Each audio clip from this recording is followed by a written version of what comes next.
11. Viviendo en estéreo. Porque tenemos dos oídos. En 1996 comencé a mantener correspondencia con un médico noruego, el Dr. Jørgen Jørgensen, que me había escrito para contarme que su apreciación de la música se había alterado de manera repentina y radical cuando perdió toda capacidad auditiva en el oído derecho, después de que le extirparan un neuroma acústico en el nervio sensorial. La percepción de las cualidades específicas de la música, tono, timbre, no cambió, escribió. No obstante, mi recepción emocional de la música quedó dañada. Era curiosamente plana y bidimensional. La música de Mahler, en concreto, antaño surtía en él un efecto demoledor, pero cuando poco después de su operación fue a un concierto y oyó la séptima sinfonía de Mahler, la encontró terriblemente sosa y anodina. Al cabo de 6 meses o más, comenzó a adaptarse a ello. Obtenía un efecto pseudoestéreo que, aunque no llegaba al nivel del anterior, me compensaba ampliamente. La música no era en estéreo, pero tenía la misma amplitud y riqueza, de manera que, en la marcha fúnebre inicial de la quinta de Mahler, después de que la trompeta anuncie la sombría emoción de una procesión funeraria, el fortísimo de toda la orquesta casi me hace saltar de la silla. Puede que sea mi propia adaptación psicológica a la pérdida, añadió el doctor Jørgensen, pero nuestro cerebro es un instrumento maravilloso. Es posible que algunas fibras auditivas se hayan adentrado en el cuerpo calloso para recibir input de mi oído izquierdo, el que funciona. También creo que mi oído izquierdo es mejor de lo esperado para alguien de 70 años. Cuando escuchamos música, ha escrito Daniel Levitan, de hecho percibimos múltiples atributos o dimensiones. Entre estas incluye el tono, la afinación, el timbre, el volumen, el tempo, el ritmo y el contorno, la forma global, las subidas y bajadas de la melodía. Se habla de amusia cuando la percepción de una de estas cualidades se deteriora, pero el Dr. Jørgensen no era músico en este sentido. Su percepción en el oído izquierdo sano era normal.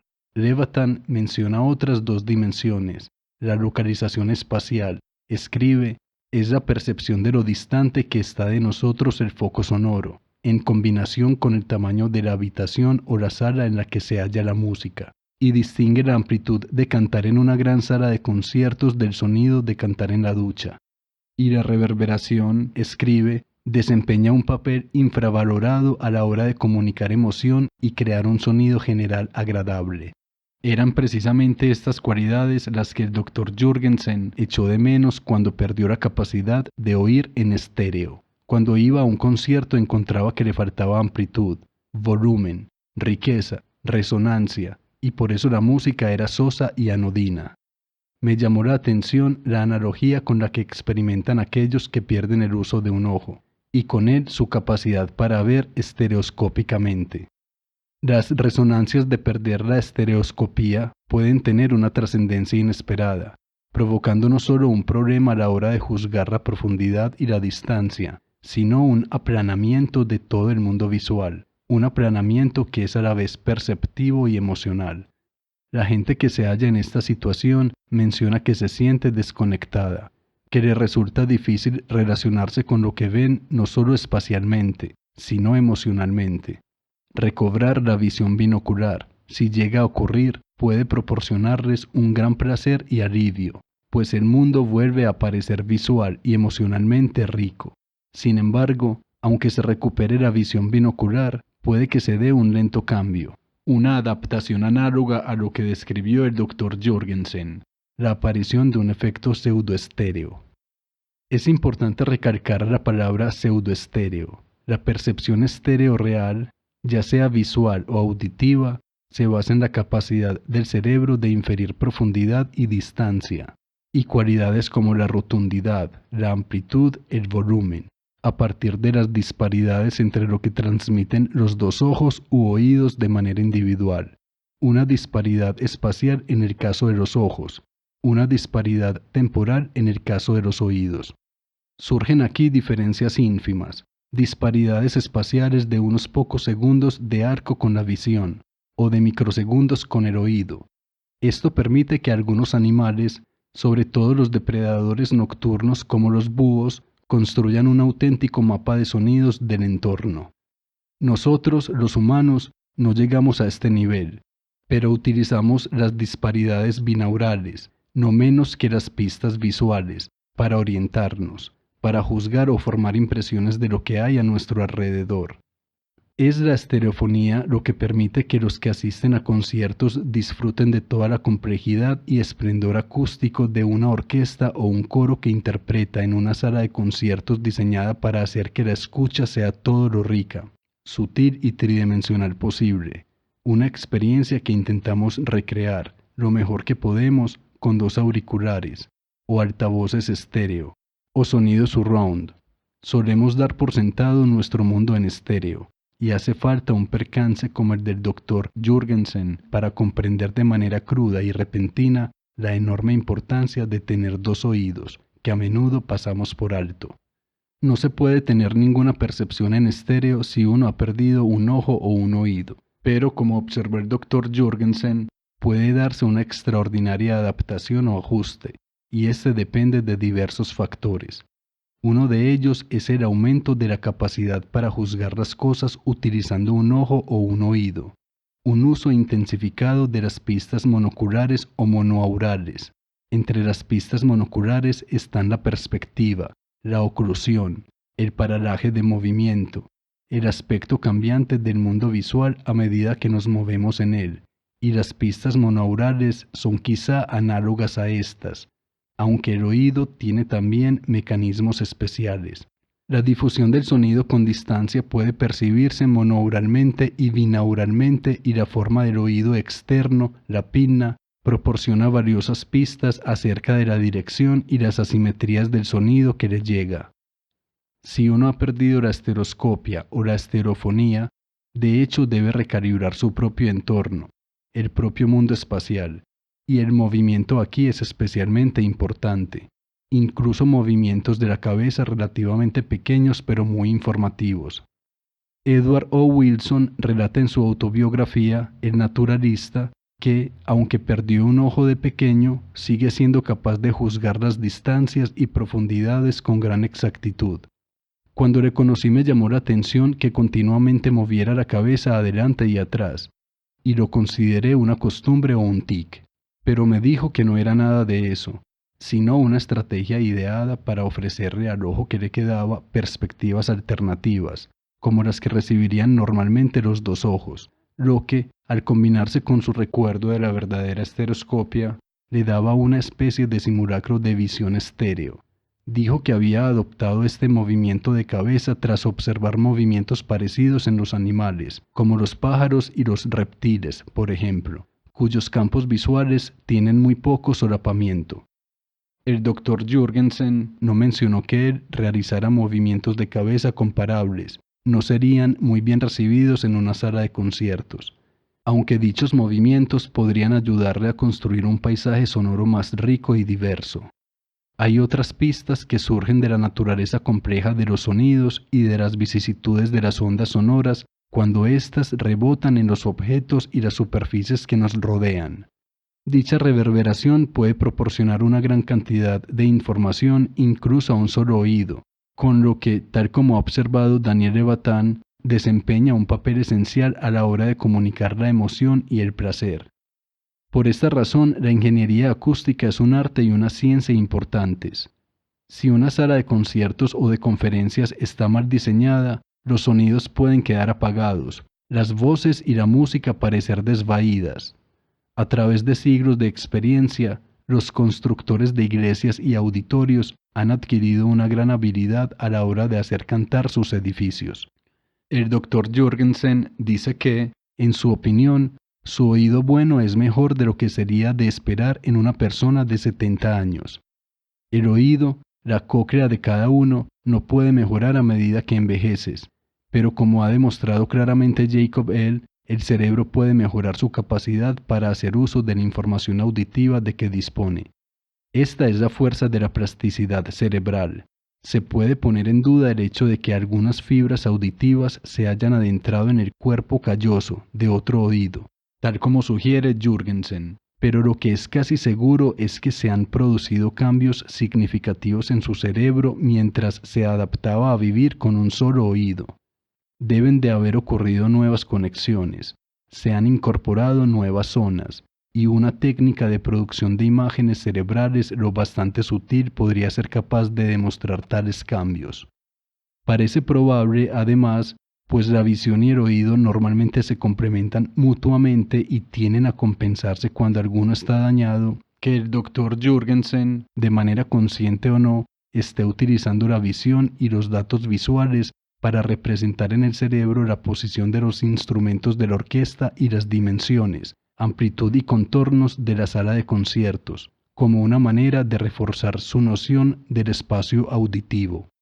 La percepción nunca se basa exclusivamente en el presente, extrae su experiencia del pasado. Por eso Gerald M. Edelman habla del presente recordado. Todos poseemos detallados recuerdos de cómo eran y sonaban las cosas antes, y estos recuerdos son evocados y añadidos a cada nueva percepción. Dichas percepciones deben ser especialmente intensas en una persona muy musical, en una persona que va habitualmente a conciertos, como el Dr. Jürgensen, y la imaginación seguramente se incorpora para completar sus percepciones, sobre todo si el input perceptivo es limitado. Todo acto de percepción, escribe Edelman, es hasta cierto punto un acto de creación, y todo acto de memoria es hasta cierto punto un acto de imaginación. De este modo, se invocan la experiencia y el conocimiento del cerebro, así como su adaptabilidad y elasticidad. Lo que es extraordinario, al menos en el caso del Dr. Jürgensen, es que, después de una pérdida tan grave, sin ninguna posibilidad de recuperar esa función, al menos en el sentido ordinario, se haya dado una significativa reconstrucción de la función, de manera que vuelve a tener acceso a algo que parecía irremisiblemente perdido. Aunque le haya llevado meses, ha sido capaz, contra todas las expectativas, de recuperar en gran medida lo que le resultaba más importante, la riqueza, la resonancia y la fuerza emotiva de la música. El relato del Dr. Jürgensen fue el primero que recibí de los efectos de una repentina sordera en un oído, aunque desde que me escribió he descubierto que esa experiencia está lejos de ser inhabitual. Un amigo mío, Howard Branston, me relató que hace 20 años padeció un ataque de vértigo seguido de una pérdida casi completa de la audición del oído derecho. Sigo oyendo sonidos en ese lado, dijo, pero soy incapaz de descifrar las palabras ni de distinguir las diferencias tonales. Añadía, a la semana siguiente asistí a un concierto, pero la interpretación sonó sosa, sin vida, y sin la cualidad armónica que tanto me encantaba.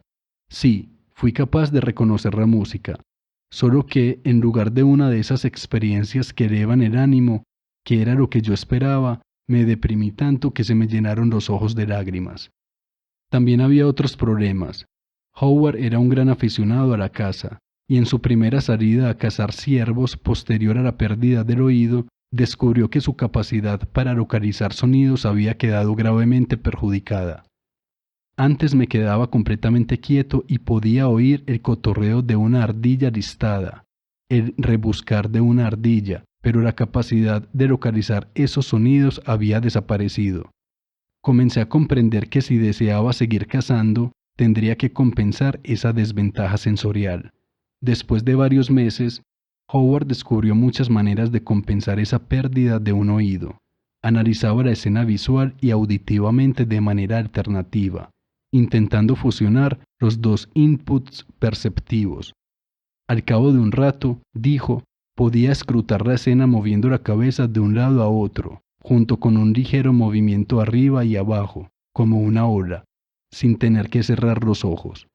Al cabo de un rato comencé a sentirme lo bastante cómodo para apuntarme de nuevo a cacerías peligrosas. Ahora buscaba sonidos que me resultaran familiares. Howard aprendió que, cuando estaba en una sala de conciertos, tenía que girar levemente la cabeza, como si mirara los instrumentos que estarían tocando en ese momento. A la izquierda los violines, y ligeramente a la derecha el bajo y la percusión. El sentido del tacto, al igual que el de la vista, resultaba crucial para ayudarle a reconstruir su noción del espacio musical. Experimentaba con el subwoofer de su estéreo, el cual, dijo, me hacía ser consciente de la naturaleza física táctil de los sonidos que escuchaba. En su habitación de trofeos, que había diseñado para que fuera un perfecto entorno para escuchar música en su aparato de alta fidelidad, utilizaba la capacidad de su subwoofer para ayudarle a reunir recuerdos e imágenes del sonido y el espacio. Quizá todos nosotros, de manera inconsciente, utilizamos pistas visuales y táctiles, además de las auditivas, para crear esa plenitud de la percepción musical. Howard, con esas adaptaciones, y sin duda con muchas otras, conscientes e inconscientes, consigue un efecto pseudoestéreo, igual que hace el Dr. Jürgensen, y vuelve a disfrutar de la música. Postscriptum. En noviembre de 2007 se puso en contacto conmigo Nick Coleman, un crítico musical inglés, que había leído mi relato sobre el Dr. Jürgensen. Me contó que su oído, y sobre todo su percepción de la música, habían cambiado de manera drástica desde que perdiera la audición en un oído unos meses antes. La música había sido esencial en la vida de Coleman, y ahora, con la pérdida de la estereofonía, se veía privado no solo de la plenitud y amplitud de la música, sino también de su resonancia emocional. Posteriormente escribió una detallada narración de su experiencia en el Guardian. Imagino que si les gusta la música, esta, en su mente, posee una especie de tercera dimensión, una dimensión que sugiere volumen así como superficie, profundidad de campo y textura. En mi caso, yo oía edificios siempre que escuchaba música, formas tridimensionales de sustancia y tensión arquitectónica. No veía esos edificios en el sentido clásico sinestésico, sino que los percibía en mi sensorio. Estas formas tenían suelos, paredes, tejados, ventanas, sótanos.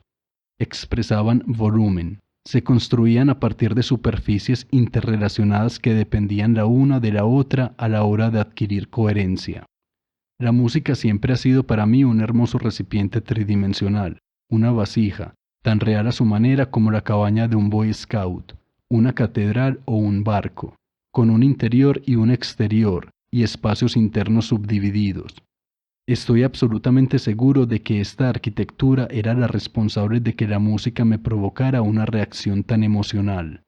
Nunca le conté a nadie lo de esta arquitectura imaginaria, en parte porque nunca estuve del todo seguro de que realmente me refiriera a arquitectura.